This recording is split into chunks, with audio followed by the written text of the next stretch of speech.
ইরে বেলাল, এটা কেমন জুলুম, কতদিন হলো তোমার কণ্ঠের আজান শুনি না। বেলাল রে, তোর কি মন চায় না আমি নবীর জিয়ারতে আসতে?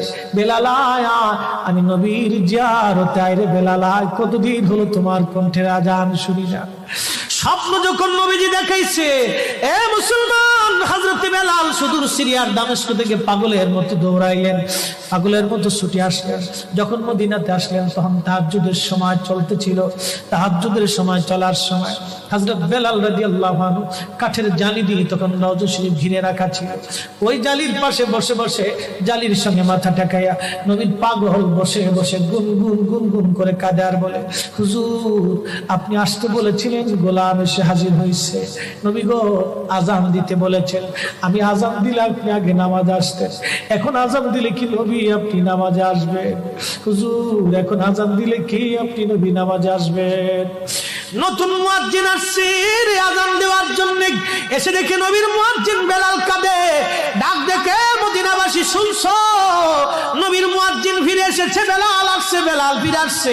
এই কথা শোনার পরে সব সাহাবী ঘর থেকে বের হয়ে দৌড়ায় এসে দেখে বেলাল কাঁদে।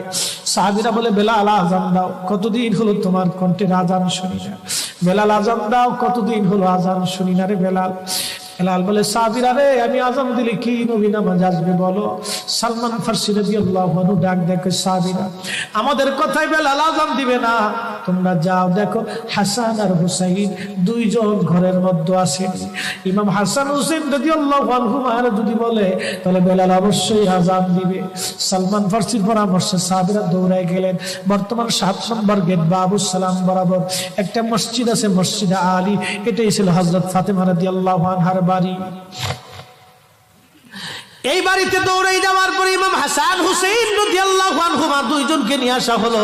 দুইজনকে নিয়ে আসার পরে হযরত ইমাম হাসানকে দেখতে আমার নবীর মতো দেখা যাইতো, চেহারাটা রাসূল করিমের চেহারার মতো ছিল। নাতি দৌহিত্র নানার চেহারা পেয়েছিলেন, ইমাম হুসাইন ও নানার সুরত পেয়েছিলেন। দুই ভাই নানার সুরত পেয়েছিলেন। হযরত বেলাল রওজা শরীফ থেকে উঠে হযরতে হাসানের বুকের মধ্যে মাথা ঠেকায় কাঁদতেছে, ইমাম হুসাইনের বুকের মধ্যে মাথা ঠেকায় কাঁদে। হযরত ইমাম হাসান ডাক দেখে, নানার মুয়াজ্জিন, কতদিন হলো তোমার কণ্ঠে আজান শুনি না। যে কণ্ঠ দিয়ে নানার আজান শুনাইতা, যাও গো ওই কণ্ঠ দিয়ে আমাদেরকে আজান শোনাইয়া যাও। যখন হযরতে বেলাল ইমাম হাসান এই কথা বললেন, হযরত বেলাল দৌড়ায় গেলেন। যেই বনু নাজ্জার গোত্রের মহিলা সাহাবীর ছাদের উপরে দাঁড়ায় বেলাল আজান দিত। আবু দাউদের 519 নম্বর হাদিসের মধ্যে আসছে, প্রত্যেক ফজরের নামাজের শুভেচ্ছা আদিকের আগে বেলাল দাঁড়াইতেন। দাঁড়ায় আজানের আগে বলতেন, আল্লাহুম্মা ইন্নী আহমাদুকা ওয়া নাস্তাঈনুকা আলা কুরাইশিন ইউকিমুদ্দীনাক। প্রত্যেক ফজরের আজানের আগে এই দোয়াটা পড়ে বেলাল আজান শুরু করতেন। হযরত বেলাল রাদিয়াল্লাহু আনহু আজকে তাহাজ্জুদের আজান দিতে গেছে। আজান দিতে যাওয়ার পরে হযরত বেলাল যখন আজান দিলেন, আল্লাহু আকবার, আল্লাহু আকবার, আজানের মধুর ধ্বনি সারা মদিনার রন্দে রন্দে ছড়িয়ে গেল। মদিনার ঘর থেকে সব সাহাবী বের হয়ে দৌড় মারছে। আবার যখন বলেন আল্লাহু আকবার, আল্লাহু আকবার, সব সাহাবী, মহিলা, বৃদ্ধ, বনিতা ঘর থেকে বের হয়ে দৌড় মারছে। যখন বলল আশহাদু আল্লা ইলাহা ইল্লাল্লাহ, মদিনার ঘর থেকে সব মহিলারা ঘর থেকে বের হয়ে দৌড় মারছে রে, আর কান্না করে, নবী বুঝি ফিরে আসছে রে। আবার যখন বলেন আশহাদু আল্লা ইলাহা ইল্লাল্লাহ, তখন মদিনার মানুষ কান্না করতেছিল, গুন গুন গুন গুন করে কান্না করে। মদিনার ভিতরে আওয়াজ বের হয়ে গেল, নবী বুঝি আসছে রে, নবী বুঝি ফিরে আসছে রে, নবী বুঝি ফিরে আসছে রে, নবী বুঝি আসছে।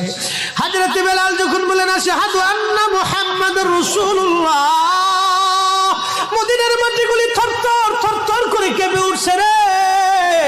মদিনার মানুষের কান্না বেড়ে গেল। হযরত বেলাল অজ্ঞান হয়ে জমিনের মধ্যে পড়ে গেলেন, তিনি বেহুশ। নবীর আশিক বেহুশ হয়ে গেলেন। বেলালের মতো আশিক যদি আমরা